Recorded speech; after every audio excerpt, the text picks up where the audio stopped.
Alors, on ne se connaît pas, vous et moi. Vous avez regardé, vu. On s'est regardé, vous m'avez peut-être regardé, etc. Mais celui de nous deux que vous connaissez le mieux, j'allais presque dire, dommage pour vous. Oui, non. Vous auriez tellement à apprendre de moi. C'est Pascal. Oui. Comme on se dit tout dans cette émission, il faut être cash. Ah, Vous bah, êtes bien sûr. amis depuis bébé. Voilà, on est Même collège. des copains de collège et que je suis très ému de le recevoir ce soir parce que c'est non seulement un témoin, il y a que la vérité qui compte, qui a une déclaration importante à faire à ce monsieur bien connu qui est en face, Serge Simon, mais c'est aussi un vrai ami et une très belle personne. Voilà. Alors, Antoine, il vous arrivait un truc Merdique. pas cool du tout, voire Non. très merdique. 23 février 2022. D'accord, donc c'était il y a 1 an et demi, on va dire. Qu'est-ce que vous avez appris? En fait, je m'en doutais, parce que je suis médecin, et on peut se douter. J'avais soigné la même maladie que j'ai, donc qui est une maladie neurodégénérative, qui s'appelle la maladie de Charcot. Je me suis sûr de ce que j'ai, parce que j'ai mon meilleur ami qui était décédé de ça peu de temps avant. Et j'étais sûr que j'ai ça, je vais à l'hôpital. Donc ce jour-là, c'est le jour de mon anniversaire. Et à ce moment-là, on m'annonce ça, je pars et j'ai 40 malades qui m'attendent à la maison. Alors, à mon cabinet, c'est un lapsus significatif, parce que je passais ma vie à mon cabinet. Et à ce moment-là, je suis là et Serge frappe à la porte, qui frappe à la porte. Il me dit « Bon anniversaire ». Je lui dis « J'ai 2 cadeaux pour toi, c'est moi qui vais te donner, j'ai un maladie de Charcot, essaye de m'accompagner jusqu'au bout ». Alors Serge, d'habitude, qui est plutôt un mec costaud, qui fout plutôt des coups de tête, des coups de poing. Là, je sens que pour une fois dans ma vie, je l'avais touché. Il ne m'avait pas mis de coups de tête ni de coups de poing. Mais il m'a remué, donc il m'a fait du bien. Donc voilà, il m'a serré les mains et tout. On a commencé à rire. On a fait ça sous le ton de la dérision. Il m'a dit ça pour te faire marcher.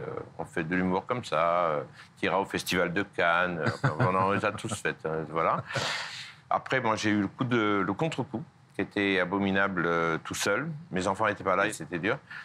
Et là, je n'avais plus envie de voir personne, plus rien. Je n'avais plus envie de quoi que ce soit. J'avais envie de mourir, de ne plus être là, de chercher ce que j'allais faire et tout. Comment j'allais dire, parce qu'on m'a dit, ce jour-là, on m'a dit, demain, tu ne travailles pas, quoi. Tu ne bouges plus. Si tu veux vivre longtemps, il ne faut pas bouger. Alors, j'ai obéi au médecin. Mais voilà. Donc, je n'ai pas bougé, je n'ai pas répondu, je n'ai rien fait. Et puis là, il y a Serge, qui a l'habitude, je vous dis, des coups de tête, il en a mis souvent. Hein. Et il est venu chez moi, il a sonné, j'ai pas ouvert, il m'a envoyé un texto, 2 textos, j'ai pas ouvert. Au bout d'un moment, il en a eu marre, il a pris la tête, il a défoncé la porte, mais vraiment. Hein.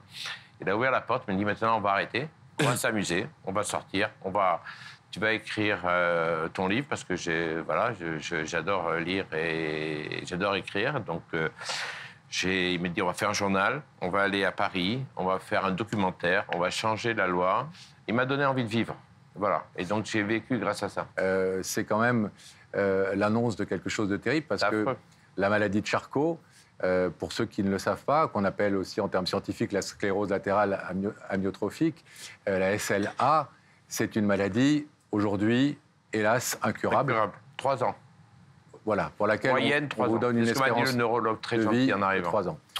3 ans après. À partir du moment où on diagnostic, voilà. La moyenne des gens, c'est 3 ans. C'est atroce. Je vis un cauchemar tous les jours.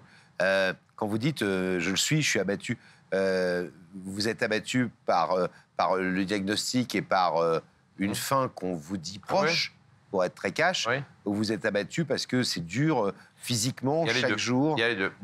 Qu'on comprenne bien. Il y a les deux. Et là encore, on a beaucoup parlé de la maladie de Charcot. Moi, je ne connais pas bien cette maladie. C'est une maladie où on a un motoneurone dans la tête qui est cramé, on va dire comme ça, et qui fait toute la conduction nerveuse des muscles. Donc progressivement, tous mes muscles vont se paralyser, sauf les yeux. Mais bon, aujourd'hui, ça fait 1 an, je vous promets, j'arrive à stabiliser par mon mental, par ma lutte. Donc j'ai tout quitté, je suis parti au Pays Basque. Mais 5 mètres, c'est un marathon. Me doucher, c'est un cauchemar. C'est ce qui me fait peur le plus, c'est pas mourir. C'est plutôt à la limite de la dépendance, d'être dépendant des autres. Ne pas pouvoir aller aux toilettes tout seul. Vous savez ce que ça veut dire? Ne plus avoir ses mains. J'avais dit vulgairement que dans le dernier livre que j'ai en train d'écrire, là, qui va bientôt sortir, le jour où je pourrais plus me toucher mes attributs, ne plus m'essuyer, ne plus rien faire, ne plus avoir de mains. Si demain j'ai essayé, vous essayerez peut-être un jour de vous attacher les 2 mains et d'essayer de vivre. C'est abominable. On ne peut plus manger. Il faut qu'il y ait quelqu'un qui nous aide. Il faut qu'il y ait quelqu'un. Alors ça, c'est mes nuits de cauchemar. Je ne dors pas du tout la nuit. Parce que dans ces cas-là, je m'imagine ne pas pouvoir être dépendant. Mourir, j'aurais envie de choisir. Donc j'ai envie de choisir. Après, il y a une loi en France. Elle est en train de changer, qui est en train d'évoluer. Si je pouvais dire quelque chose, M. Giscard d'Estaing a fait, avec Simone Veil, l'avortement. Il y a eu la peine de mort à François Mitterrand. François Hollande a fait le mariage pour tous. S'il nous écoute, Manu, là, tu descends et tu fais une loi pour la fin de vie qu'on choisisse. Voilà, j'ai envie de ça. Voilà.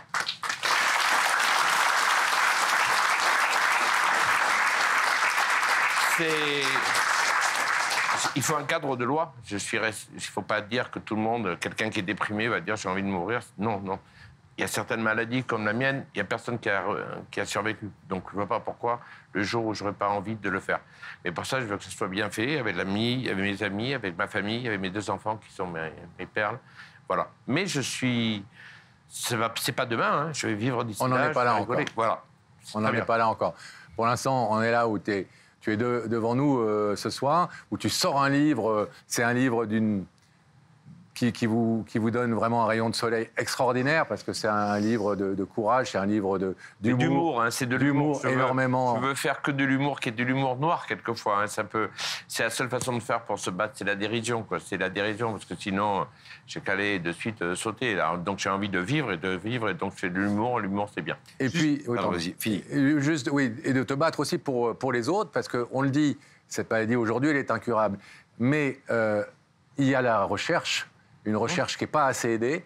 J'ai la chance, moi, depuis quelque temps, d'essayer d'aider cette association qui s'appelle l'ARSLA, l'Association pour la recherche sur la SLA. C'est là où je pense que je donnerai tous les dons de mon livre. Voilà. Et en attendant, il faut savoir qu'il y a déjà des protocoles qui permettent non pas de guérir, mais qui permettent de prolonger la vie des malades et d'atténuer leur douleur. Et ces protocoles, malheureusement, ces médicaments-là ne sont pas encore autorisés en France et en Europe, parce qu'il y a des agences, il y a des institutions comme ça, des gens dans leurs petits bureaux qui décident de choses sans tenir compte effectivement, de l'impact que ça peut avoir sur la vie de ceux qui souffrent vraiment. Et ces protocoles, il faut aussi se battre pour qu'ils soient autorisés dans notre pays. Antoine, on va revenir à ton histoire, parce que c'est quand même toi qu'on reçoit ce soir, et on en est bien heureux. Et cet hommage que tu veux rendre à ton copain Serge Simon, bien connu de tous ceux qui aiment le rugby, grand personnage de la Fédération française pendant des années. Serge, c'est mon trait d'union avec tout le monde. C'est lui qui a rapproché mes enfants, ce qui est très bien aussi. Il les a invités un jour au match rugby, parce que mes 2 enfants sont de 2 mamans différentes, que j'adore et que je salue. Mais comme 2 enfants de 2 mamans différentes, et lui, il a invité tout le monde au stade quand j'étais malade. Il les a invités, il les a mis à côté. Et depuis, c'est extraordinaire, parce qu'il y a ça a fait une vraie mêlée entre les enfants, Serge, on se fait des... C'est drôle, parce que quand on est malade d'une maladie aussi grave que la vôtre, on doit osciller entre 2 sentiments. Le premier, c'est d'être entouré et de voir des gens et d'avoir besoin de soutien. Et je pense que c'est ça, le cas de tout le monde ici quand on est malade. Et le deuxième, c'est de s'enfermer, de ne voir personne, de ne pas répondre toujours aux éternelles questions. Ça va ce matin? Comment tu fais à résister? Tu dois en avoir du courage. Ça va être insupportable. Insupportable. Donc je suis parti. Ouais. Parce que ça, je sortais d'un Bordeaux, j'allais au premier resto, j'avais des marques d'affection, mais moi, ça me faisait plus de mal, ça m'offensait encore plus. Ah, Antoine, comment on va faire? On n'a plus de médecin traitant, c'est catastrophique, il n'y en a pas 2 comme toi et tout. J'avais des mausolées devant chez moi avec des fleurs, des photos. J'avais une cagnotte. C'est très à la mode en ce moment, les cagnottes. Et moi, on m'a fait une cagnotte parce que j'étais malade et je l'ai redonnée à l'association, je ne l'ai pas touchée. Mais c'était extraordinaire, des patients qui m'ont donné une cagnotte parce que j'étais malade, ils m'arrêtaient brutalement. J'ai eu des marques d'affection, mais c'était affreux. Ça me faisait pleurer encore plus. Donc, ce que j'ai fait, c'est que je suis parti vivre là-bas, donc dans les collines, et personne ne me connaissait. Je ne savais pas ce que j'avais. Ils ne m'ont pas appelé Antoine, ils m'ont appelé Antione. Ils avaient des bérets pour m'accepter. Il a pris 3 semaines, à peu près, pour m'offrir un café. Moi, j'offrais à tout le monde pour essayer de me... Et après, eux, ils me font du bien. Ils me font du bien, mais ils ne me parlent pas jamais de ma maladie. Jamais de ça. Ils me font du bien, ils me parlent de... On rigole, j'ai fait rire, je suis le clown du village. Et je ne fais que ça, je raconte des histoires drôles tout le temps. Et moi, du coup, ça me va bien. Alors, on va revenir à ce Serge. Merci de m'avoir cité. Parce que Serge, c'est très paradoxal de venir dire à quelqu'un sur un plateau de télévision « Tu m'as sauvé la vie » quand on sait, alors même si... tu sais combien j'espère ce miracle et combien j'y crois, mais bon, a priori, on t'a dit t'es condamné. T'as vraiment ce sentiment que ce jour-là, Serge t'a sauvé la vie, t'as en tout cas prolongé, donné une nouvelle espérance de vie. Il m'a fait plein de En te trucs bougeant super. ce jour-là. Il m'a bougé beaucoup. Il a même fait un truc abominable. J'avais un petit thermos. Il m'a mis une bouteille de whisky dans mon thermos et je devais avoir l'expertise de la NDPH pour voir dans quel état j'étais. Et elle me dit, vous pouvez boire de monsieur l'expertise de la médecine handicapée pour voir s'il fallait adapter ma maison. Et moi, j'avais très soif. Il faisait 28 à l'ombre. J'ai pris le thermos, je me suis bu d'un coup comme ça. Il m'a mis du whisky japonais dedans pour vous dire qu'il m'a donné envie de vivre parce que la dame de la MDPH, je crois qu'elle a été pliée de rire. C'était que n'importe quoi et tout. Donc voilà. Donc je vous dis, il est quand même très fort. Allez, Antoine, on te laisse quelques instants. On va. À tout de suite. Tout de suite. Serge. Allez voir Serge. Faites attention, il peut être nerveux. Hein. Oh là. Et on va refermer le rideau derrière nous. Et on va réouvrir la loge hermétiquement fermée normalement avec Rebecca. Rebecca, vous êtes là? Oui. Serge, je crois que les arbitres ont sifflé. Ouais. Il va falloir que vous quittiez le vestiaire. C'est la deuxième mi-temps. Sur le terrain. Oui, j'y vais avec Serge, plaisir. vous allez suivre Sam. Merci. La vérité est au bout du couloir. Merci beaucoup.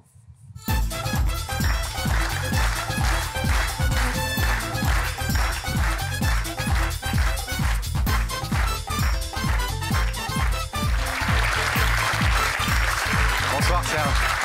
Ravi de vous accueillir. Bienvenue. Laurent, Ça va? Si vous lâchez la petite prenez croix. place s'il vous plaît. Ça va? Grand rugbyman, grande carrière, vice-président de la Fédé, c'est ça? Ex. Que vous venez... Ouais, c'est ce que j'allais dire. Ex. Pendant longtemps. Vous étiez avec Bernard Laporte. Oui, c'est ça. Et vous avez décidé d'arrêter. Oui. Ouais, ça allait? Oui. On va faire court, c'est pas pour ça que vous êtes là ce soir. Non. Et l'autre petit point que je voudrais dire, parce que tous ceux qui sont fidèles de l'émission le savent, c'est presque un point d'honneur qu'on y met, Pascal et moi, depuis déjà la première version de l'émission sur TF1, nous ne recevons jamais de people. Alors, pas sûr que Serge se considère comme un people, mais Non. sportif de haut niveau international, vice-président de, c'est pas lambda, c'est quelqu'un que beaucoup d'entre vous connaissent, etc. Ça nous arrive jamais. On fait en sorte d'avoir des gens normaux en face de nous et pas de gens qui viennent faire leur promo ou éventuellement... J'en ai pas. Ouais. Non, vous, Non, mais ça on le fait. mais Au contraire. et puis c'est pas vous qui nous avez demandé de le dire. Ah non, ça, C'est vous qui êtes Bien au invité. contraire. Bien au contraire. Mais c'est vrai qu'on a réfléchi quand la jeune fille qui est de l'autre côté nous a demandé de vous inviter. Est-ce que vous voulez un indice? J'arrête de vous Serge embêter. On va J'en vous proposer voudrais. un indice, Serge, J'en tout de voudrais, suite. Regardez là-haut. Serge, si tu étais un animal, lequel tu serais? Oula. Vous appelez ça des indices? Ah oui, c'est une question. Si vous étiez un animal, vous seriez quoi? Quel genre d'animal? Un babouin? Un babouin. Un babouin? Un babouin? Et pourquoi un babouin? J'aime bien les babouins. Il aime bien le babouin, voilà. J'aime bien Ah, la je pensais que vous alliez dire un socialisme. Saint-Bernard, un truc un peu un babouin. smart, un peu chic, un babouin. C'est chic, un babouin. Oh, c'est chic le babouin. J'adore leur- Bravo pour les babouins. Babouin, si tu en regardes. Ouais. Un babouin. J'adore leur socialisation. Bon, animal très intelligent. Oui, Vous êtes un garçon sociable. Vous avez beaucoup d'amis? oui. Ouais. Oui, je crois que j'ai des gens que je traîne depuis, sur la longueur, hein, depuis 30, 40, 50 ans même. Alors, je vais vous proposer de regarder, si vous le voulez bien, dans ces écrans et de découvrir le visage de la personne qui nous a demandé de vous faire venir, quelque chose de très important à vous dire. Est-ce que vous en êtes d'accord? Oui. Alors, allons-y, s'il vous plaît, Franck Broca.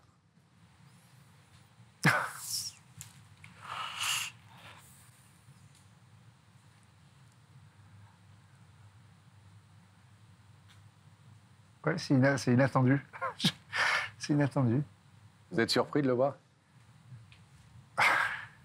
Oui, et à la fois, ça lui ressemble tellement. Il m'a fait faire tellement de conneries dans ma vie que finalement, Merci pour nous. je crois que non, ça lui ressemble, ouais, effectivement. Antoine. Serge, je vous écoute. Petit Sergio, je t'ai offert un beau cadeau le 23 février, tu te rappelles. Donc voilà, tu étais là, le hasard était là. Et tu es venu me voir à mon cabinet pendant tout mon anniversaire. C'est moi qui t'ai fait les cadeaux. Je t'ai dit, je vais pas avoir. Je t'offre un beau présent, je n'aurai pas de futur. C'est la phrase que je t'ai dit à ce moment-là.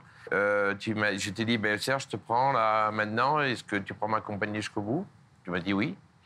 Et après, tu as été là. Et puis après, moi, j'ai plus envie de voir personne, plus rien. Pas envie de répondre au téléphone, pas de. Je t'avais bloqué. Parce que j'avais pas envie que tu m'engueules, j'avais pas envie que tu me tapes comme tu sais faire dans mon épaule qui est complètement détruite à cause de toi, pas à cause de ma maladie. Et un jour, le coup de tête, tu l'as mis dans la porte. Et tu m'as forcé à ouvrir. Mais quand je dis vraiment, mets un coup de tête dans la porte, il a hurlé dans la rue, mais tapant dans la porte. Il dit, tu ouvres ou sinon je continue. Il a continué. Il est venu, et puis voilà, il m'a dit, maintenant, on va bouger. Donc, je peux dire que, honnêtement, je pense que je serais peut-être plus là, vraiment, parce que j'avais été... mes enfants ont pris le relais, hein, mais tu m'as donné l'étincelle qui m'a fait bouger. Tu m'as dit, on va faire un document, on va aller changer la loi, tu vas écrire ton livre, tu vas bouger, tu vas vivre, tu vas montrer. La vie va être plus courte, mais elle sera plus belle, tu m'avais dit. C'est quand même des mots qui sont forts. Je voulais montrer aussi que tu es quelqu'un qui est extraordinaire, avec un cœur comme ça, plus gros que tes muscles que tu n'as plus, parce que tu en as eu, mais maintenant tu n'as plus. Et donc je pense que tu es la personne que je connais la plus fidèle et la plus en amitié. Tu es un homme, tu as toujours les mêmes copains depuis des années. Et puis toi, tu seras toujours là pour eux. Et toi, tu ne demandes pas grand-chose, mais toi, tu donnes beaucoup. J'ai toujours été là, je crois, pour toi quand tu en avais besoin, mais tu n'en avais pas souvent besoin. Par contre, le jour où moi j'en ai eu besoin, tu as été là. Donc je vais te dire, c'est bêtement merci.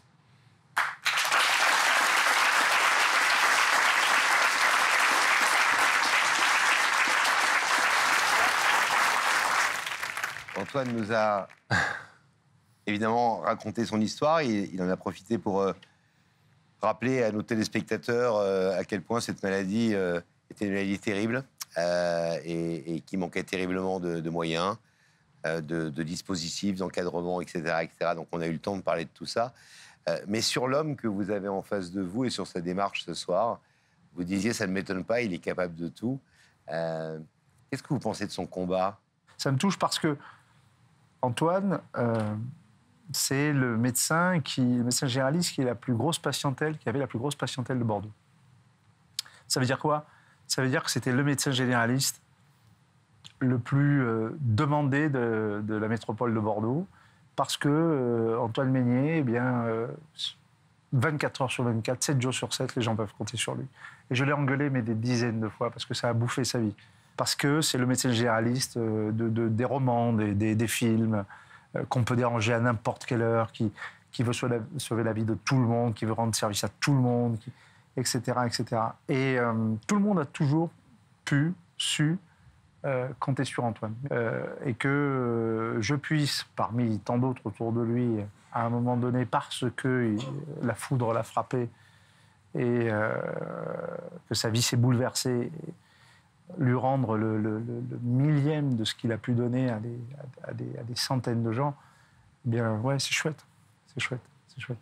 Mais on n'arrivera jamais au pied de la montagne qui est Antoine, oui, par rapport à ce qu'il a pu donner, encore une fois, mais à des milliers de gens. Voilà, Néanmoins, quand il vous dit, Serge, avec tout le paradoxe que contient cette phrase, « tu m'as sauvé la vie », est-ce que vous entendez ça? Est-ce que vous pensez qu'il exagère ou est-ce que vous... Je pense qu'il exagère, mais j'ai le sentiment, certainement, d'avoir été là au bon moment et d'avoir peut-être trouvé les mots qu'il attendait que quelqu'un trouve. Voilà, ça oui. Le malheur d'Antoine, comme pour tous les médecins, quand on tombe malade, c'est que personne ne peut nous raconter des bêtises, ou même pas des bêtises, mais en tout cas nous cacher une partie de la vérité parce qu'on n'a pas envie de la savoir. La vérité nous est imposée. Voilà. Donc quand on fait le diagnostic de maladie de Charcot, on sait très bien ce que ça veut dire, on sait très bien l'inéluctabilité de cette maladie, on sait à peu près l'échéance. Et c'est inhumain au sens premier du terme, puisque le principe de notre vie, c'est de ne pas savoir quand elle va se terminer. On vit comme si c'était éternel. Et on empile les projets, on empile tout un tas de choses en pensant que tout ça va être infini. Voilà. Et quand c'est de la science-fiction, quand on vous dit, ben non, vous, ça s'arrêtera tant, c'est inhumain. C'est le contraire de tout ce qu'on sait faire. On ne sait pas faire, on ne sait pas faire avec cette chose-là. En tout cas, il y a eu un ou deux messages qui sont passés aussi. On espère que cette émission aura pu se faire la caisse de résonance de ce message sur la fin de vie et sur la nécessité de faire évoluer la loi. Et aussi sur les problèmes de la recherche sur la maladie de Charcot qui n'est vraiment pas assez aidée. Serge, selon le principe de l'émission, on va vous demander de vous placer debout face au rideau sur la petite croix qui est là. De l'autre côté de ce rideau, donc, il y a Antoine qui est venu vous dire grâce à toi, tu as redonné sens à ma vie, malgré cette terrible nouvelle, malgré ce fléau qui s'est abattu sur moi. Il est venu à la fois vous rendre hommage et faire passer quelques messages, vous dire que vous étiez le meilleur ami qu'on puisse avoir. Est-ce qu'on ouvre ce rideau? Oui.